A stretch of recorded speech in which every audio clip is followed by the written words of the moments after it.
aking kasalanan. Ako'y kaawaan, o mahal kong Diyos, sangayon sa iyong kagandahang loob. Mga kasalanan ko'y iyong pawiin, ayon din sa iyong pag-ibig sa akin. Simulan po natin ang ating pagdiriwang sa ngalan ng Ama at ng Anak at ng Espiritu Santo. Amen. Ang pagpapala ng ating Panginoong Hesukristo, ang pag-ibig ng Diyos Ama, at ang pagkikipagkaisa ng Espiritu Santo naway sumainyong lahat. At sumayo rin. Mga kapatid kay Kristo at mga kadiboto, muli tayo ay tinipon ng ating Nuestro Padre Jesus Nazareno bilang kaanib ng angka ng Diyos.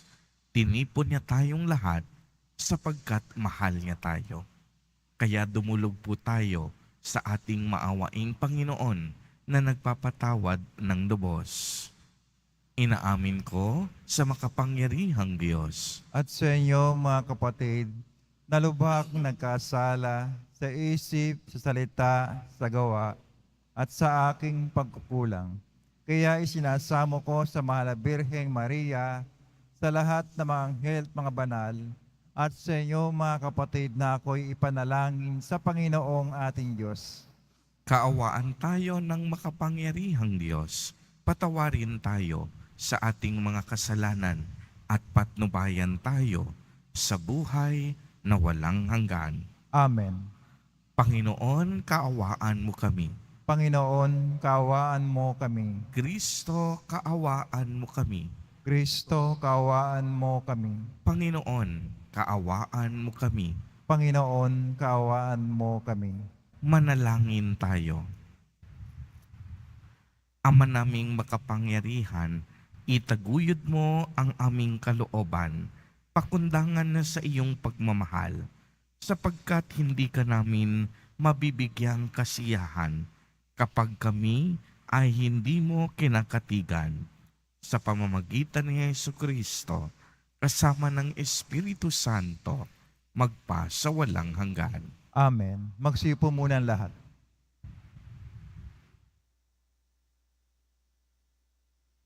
Pagbasa mula sa aklat ni Propeta Jeremias. Ipinabatid sa akin ng Panginoon ang masamang balak laban sa akin ng mga kaaway ko. Ako'y parang maamong tupang dinadala sa patayan at hindi ko nalalamang may masamang balak pala sila sa akin. Wika nila, putulin natin ang puno habang malusog. Patayin natin siya nang wala nang makaalala pa sa kanya. At dumalangin si Jeremias, Panginoon, ikaw ay hukom na makatarungan, nang babatid mo ang isipan at damdamin ng bawat tao. Ikaw ang maghiganti sa mga taong ito. Ipinauubaya ko po sa inyo ang aking gawain.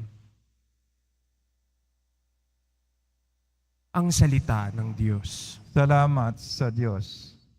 Panginoon aking Diyos, pag-asa ko sa iyo'y lubos. Panginoon, aking Diyos, pag-asa ko sa iyo'y lubos. Panginoon aking Diyos, sa iyo ko natagpuan, iyong aking minimiti at hangad na kaligtasan. Iligtas mo sana ako sa pag-usig ng kaaway. Tinutugis nila ako, hindi sila naglulubay. Kapag ako ay inabot, sila'y leon ang katulad. Tatangayin nila ako, sa malayo itatakas. At kung ito ang mangyari, pihong walang magliligtas, dudurugin nila ako, luluraying walang habag. Panginoon, aking Diyos, pag-asa ko sa iyo'y lubos. Humatol ka sa panig ko, yamang ako'y di masama. Pigilin ang di matuwid sa kanilang mga gawa. Yaw namang mabubuti ay bigyan ng gantimpala. Yamang ikaw, Panginoon, ay ang Diyos na dakila, at sa iyo ay dilingid ang laman ng puso't diwa. Panginoon, aking Diyos, pag-asa ko sa iyo ay lubos. Ikaw rin po, Panginoon, ang sa akin nag-iingat. Ang lahat ng masunurin sa iyo ay nagliligtas. Ikaw ang Diyos na matuwid, isang hukom na matapat. Laging handang magparusa sa sinumang gaway linsad. Panginoon, aking Diyos, pag-asa ko sa iyo ay lubos. Tumayo na po ang lahat. Nagpupuri kami sa'yo, Panginoong Jesu Kristo. Nagpupuri kami sa'yo, Panginoong Jesu Kristo. Mapalad ang nag-iingat sa kanyang pusong matapat ng salitang nagbubuhat sa poong Diyos ng liwanag sa tiyagay alinganap. Nagpupuri kami sa'yo, Panginoong Jesu Kristo. Sumainyo ang Panginoon. At sumayo rin. Ang mabuting balita ng Panginoon ayon kay San Juan. Papuri sa iyo, Panginoon. Noong panahong iyon, marami sa mga nakarinig kay Jesus ang nagsabi, "Tunay ngang ito ang propetang hinihintay natin. Ito nga ang Mesiyas," sabi ng iba. Ngunit sumagot naman ng iba, "Maaari bang magmula sa Galilea ang Mesiyas?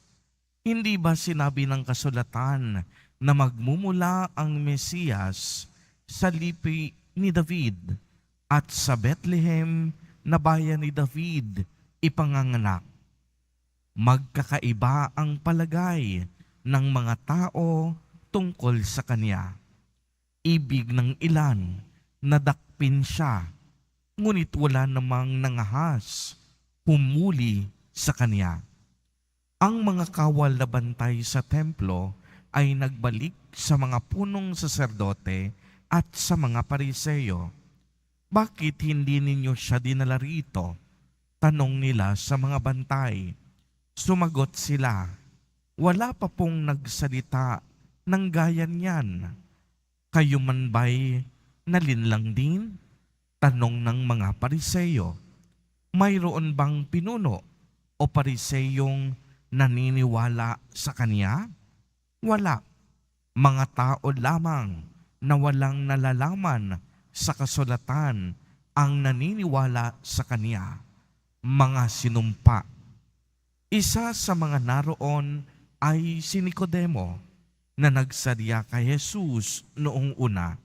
Tinanong niya sila, "Labag sa ating kautusan na hatulan ang isang tao nang hindi muna nililitis at inaalam kung ano ang kaniyang ginawa, hindi ba?" Sumagot sila, "Ikaw ba'y taga Galilea rin? Magsaliksikat, makikita mo na walang propetang magmumula sa Galilea." Ang mabuting balita ng Panginoon. Binupuri ka namin, Panginoong Jesucristo. Magsipo muna ang lahat. Magandang umaga po sa inyong lahat, mga kapatid kay Kristo. Sa lahat po ng ating mga taga-subaybay sa iba't ibang online platforms at sa lahat ng ating mga kadiboto sa iba't ibang panig ng Pilipinas at maging sa buong mundo kung saan tayo ay naaabot ngayon ng ating live streaming. Mapayapang umaga din po sa inyong lahat. Purihin at dakilain natin ang ating Panginoon, ang mahal na poong Jesus Nazareno.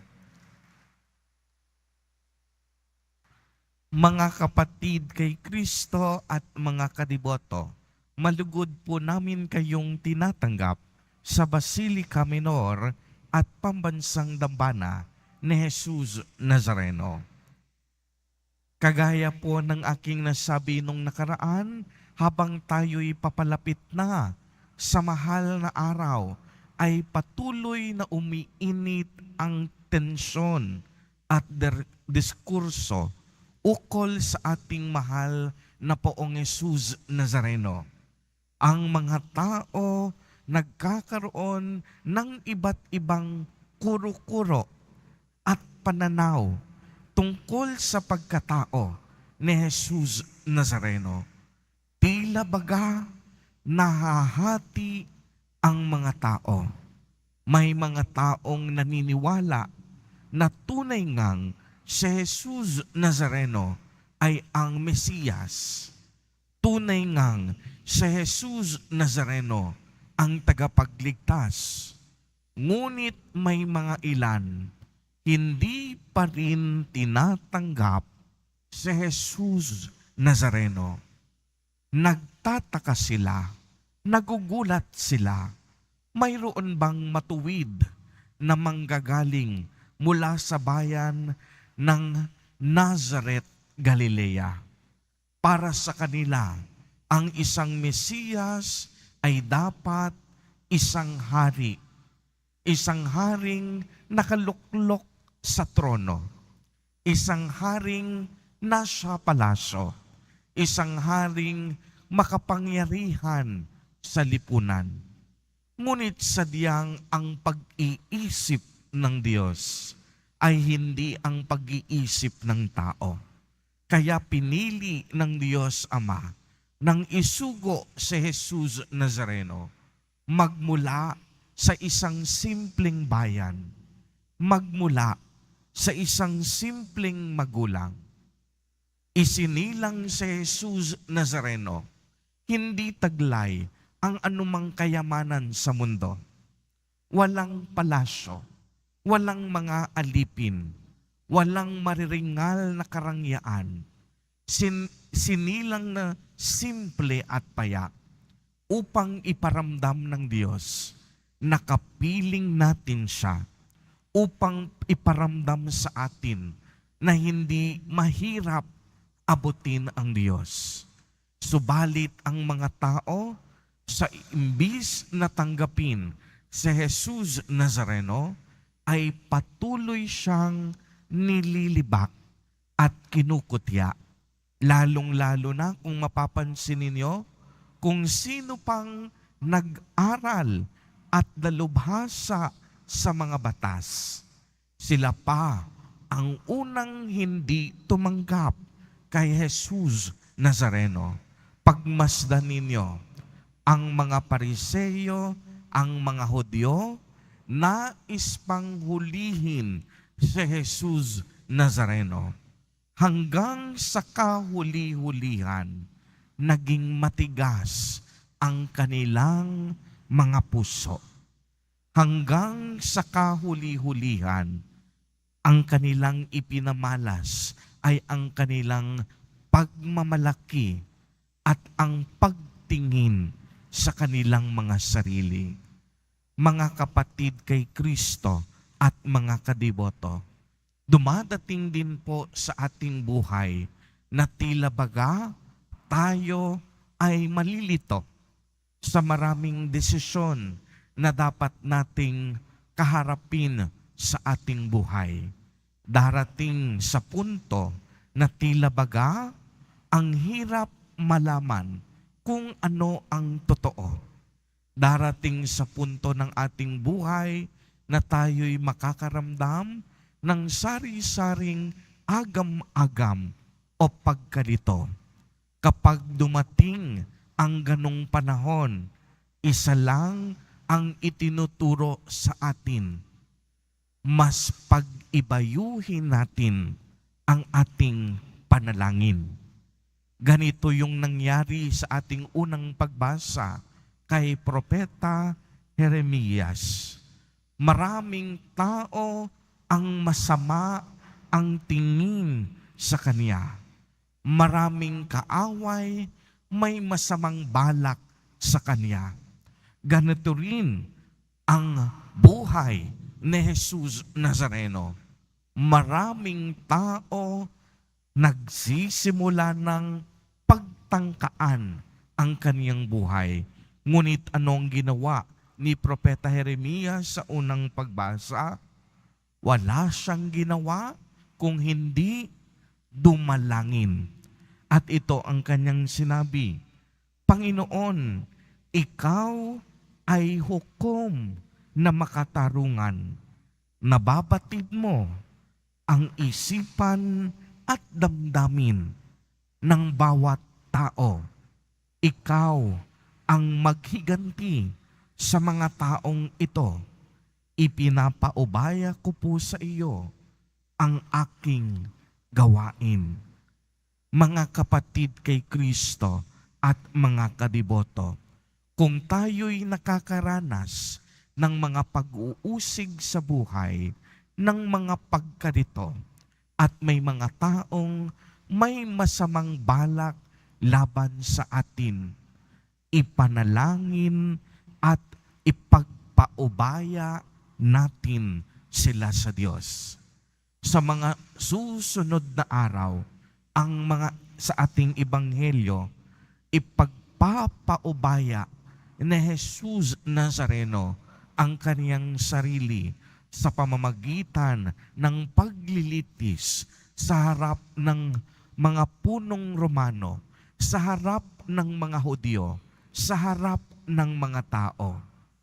Ibibigay niya ang kanyang sarili ayon sa kalooban ng Diyos. Mananalangin siya upang maganap ang kagustuhan ng Diyos. Mga kapatid kay Kristo at mga kadiboto, ngayong malapit na ang mga mahal na araw, patuloy tayong hinihimok sa ating ebanghelyo. Mas palalimin natin ang ating buhay panalangin sa mga bagay at pagkakataon na hindi natin kontrolado. Ipagpaubaya natin ang ating mga sarili at ang ating desisyon sa ating Panginoon. At higit sa lahat, pilitin natin na hanggang sa dulo ng ating buhay at hininga, masunod nawa ang kalooban ng Diyos at hindi ang kalooban ng ating mga sarili. Huwag nating patigasin ang ating mga puso. Kung hindi, palagi nating buksan ang ating puso para tayo'y makatanggap ng mga babathalang pagpapala at grasyang mula sa Diyos. Amen. Purihin at dakilain natin ang ating Panginoon, ang mahal na poong Jesus Nazareno. Tumayo na po ang lahat.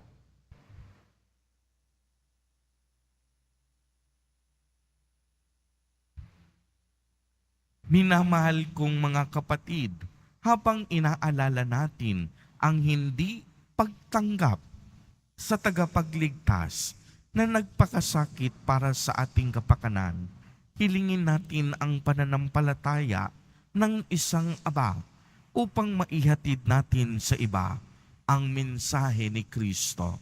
Sa bawat panalangin at kahilingan ang atin pong itutugon Ikaw ang aming lakas, O Panginoon. Ikaw ang aming lakas, O Panginoon. Ang mga may kapangyarihan, naway patnubayan ng Espiritu ng pananampalataya. Manalangin tayo. Ikaw ang aming lakas, O Panginoon. Ang mga nagpapalaganap ng mensahe ng Ebanghelyo sa lahat ng dako, naway pagkalooban ng tapang. Manalangin tayo. Ikaw ang aming lakas, O Panginoon. Ang mayayamang bansa, naway maging bukas palad sa pagtulong sa mga mahihirap na bansa. Manalangin tayo. Ikaw ang aming lakas, O Panginoon.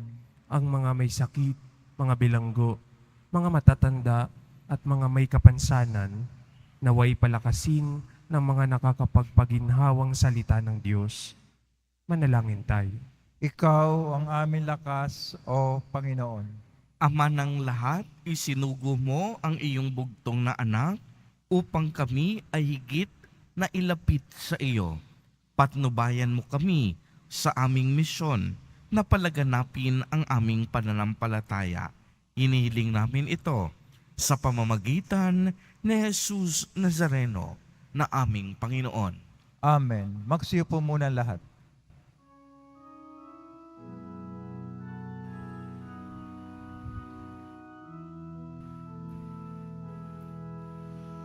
Sa'yo ang aming handog, ang tinapay at alak na ito, handog ng iyong bayang sumasamot,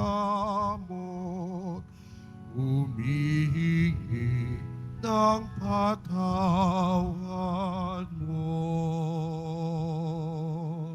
sa pagsunod sa utos mo.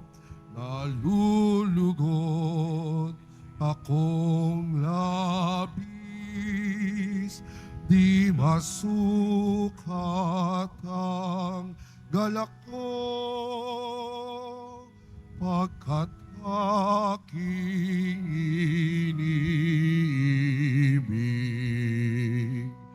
Sa'yo, Ama, aming handog, ang tinapay at alak na ito, handog ng iyong bayang sumasamot,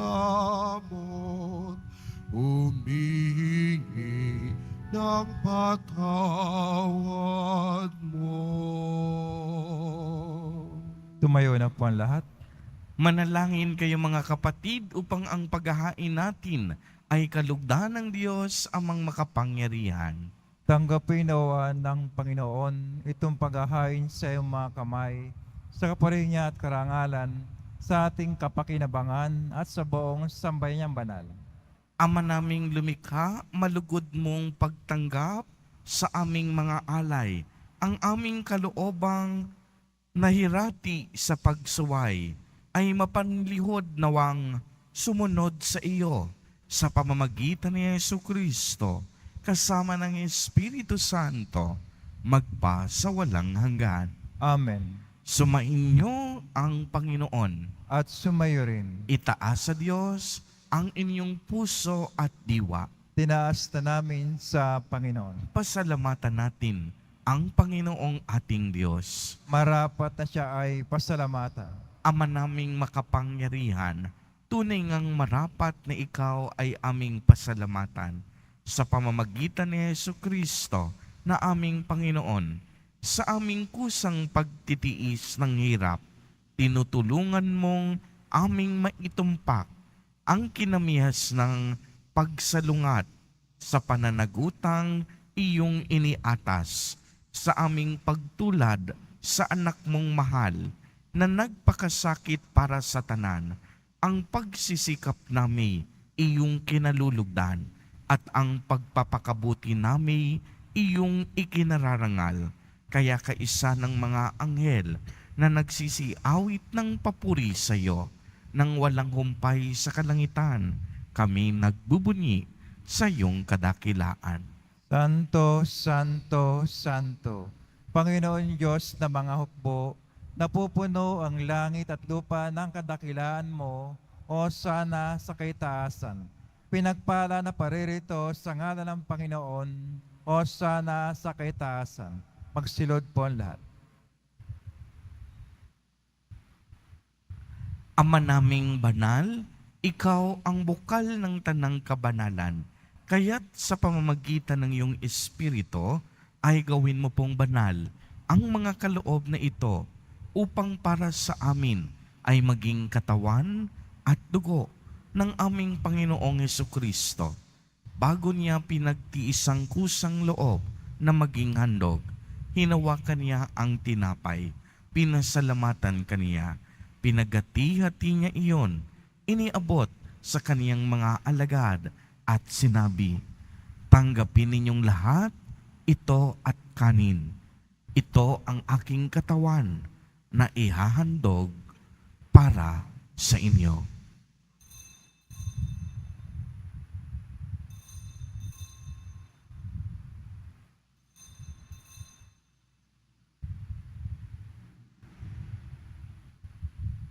Gayon din naman noong matapos ang hapunan, hinawakan niya ang kalis, muli kanyang pinasalamatan. Iniabot niya ang kalis sa kaniyang mga alagad at sinabi, "Tanggapin ninyong lahat ito at inumin. Ito ang kalis ng aking dugo, ng bago at walang hanggang tipan, ang aking dugo na ibubuhos para sa inyo at para sa lahat sa ikapagpapatawad ng mga kasalanan. Gawin ninyo ito sa pag-alaala sa akin."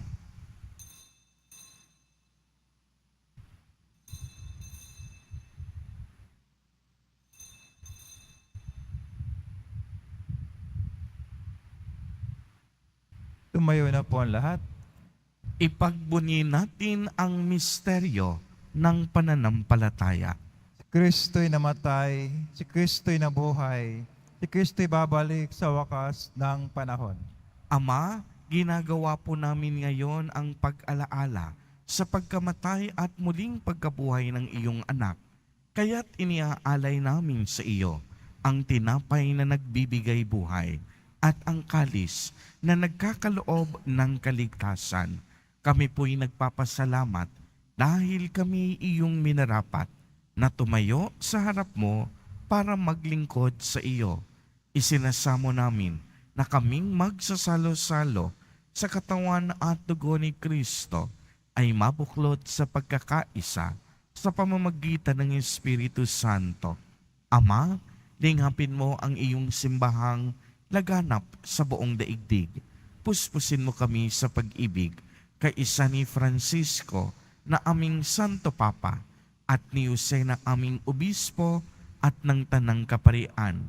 Alalahanin mo rin ang mga kapatid naming nahimlay nang may pag-asang sila'y muling mabubuhay. Gayon din ang lahat ng mga pumanaw. Kaawaan mo po sila at patuloyin sa iyong kaliwanagan. Kaawaan mo at pagindapatin kaming lahat na makasalo sa iyong buhay na walang wakas, kaisa ng mahal na Birheng Maria na Ina ng Diyos, ng kabiyak ng puso niyang si San Jose, kaisa ng mga apostol ni San Juan Bautista, San Lorenzo Ruiz de Manila, at San Pedro Calungsod, at ng lahat ng mga banal na namuhay dito sa daigdig ng kalugod-lugod sa iyo. Maipagdiwang nawa namin ang pagpupuri sa ikararangal mo sa pamamagitan ng iyong anak na aming Panginoong Hesukristo. Sa pamamagitan ni Kristo, kasama niya at sa Kanya, ang lahat ng parangal at papuri ay sa iyo, Diyos amang makapangyarihan, kasama ng Espiritu Santo, magpa sa walang hanggan. Amen. Amen. Amen.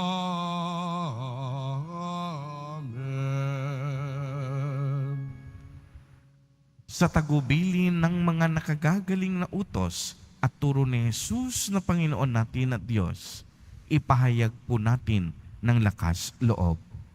Ama namin, sumasalangit ka. Sambahin ang ngalan mo, mapasa amin ang kaharian mo, sundin ang loob mo dito sa lupa para nang sa langit.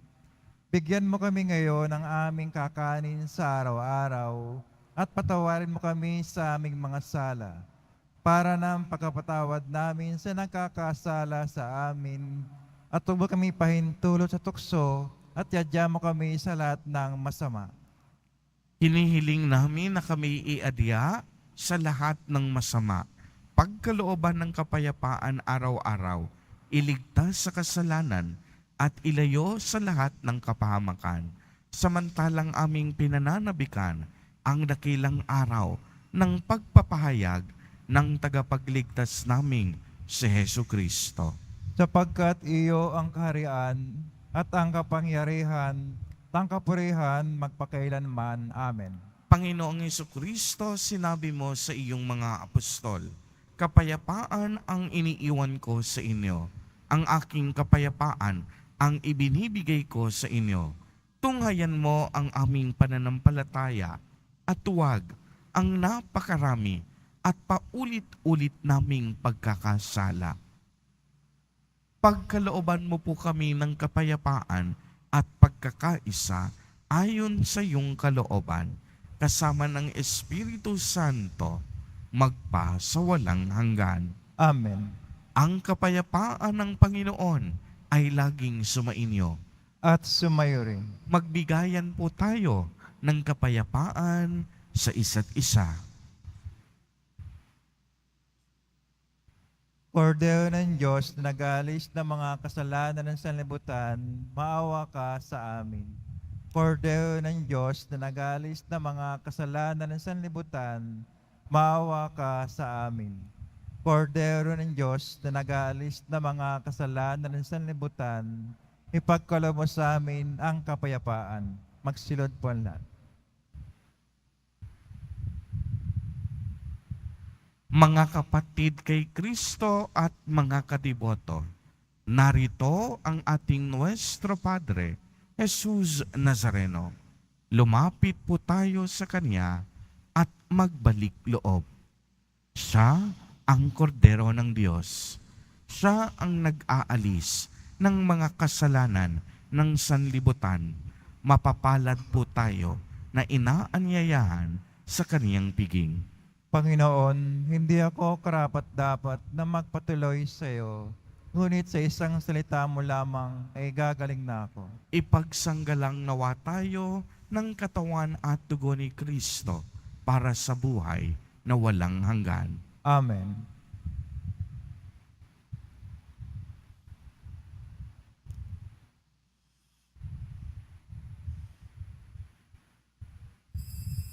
Para sa lahat ng tatanggap ng banal na komunyon, sasagot po tayo ng amen pagkasabi ng pare o ng lay minister ng katawan ng Kristo at isubo agad sa bibig bago umalis sa harapan ng pare o lay minister. Sumunod po tayo.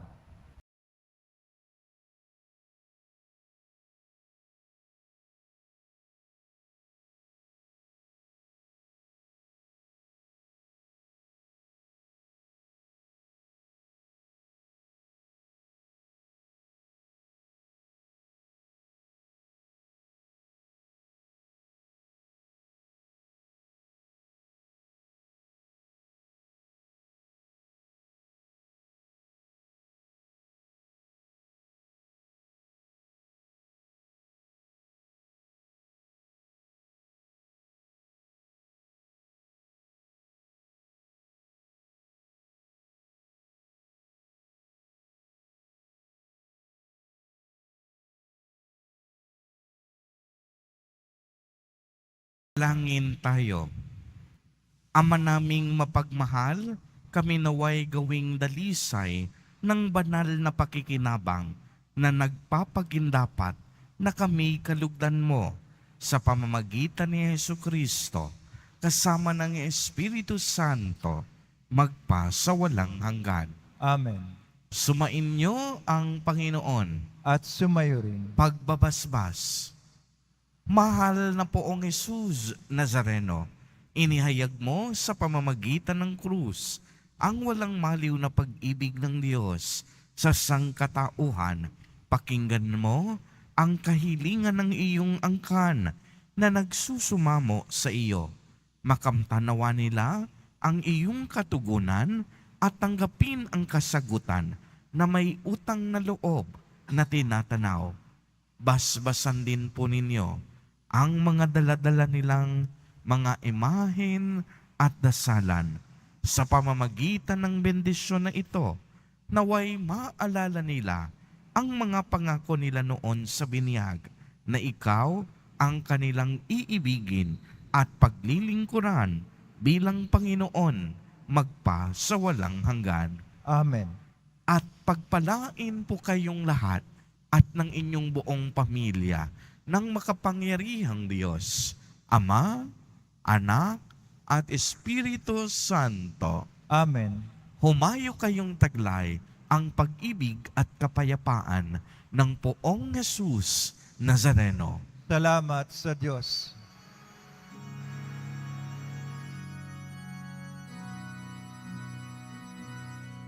Nuestro Padre Jesús Nazareno, sinasamba ka namin,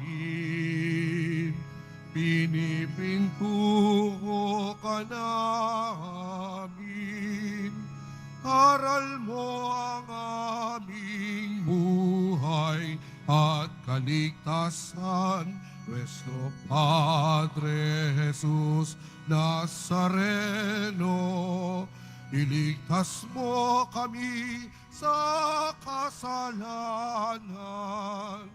Ang krus mong kinamatayan ay sagisag ng aming kaligtasan.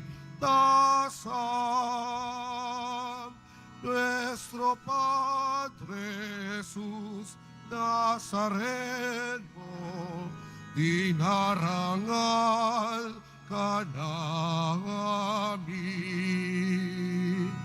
Nuestro Padre Jesús Nazareno, binulwalhati ka namin.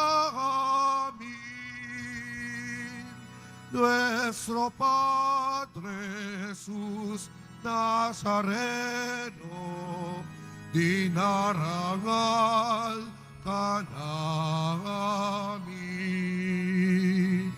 Nuestro Padre Jesús Nazareno, dinulwalhati ka namin.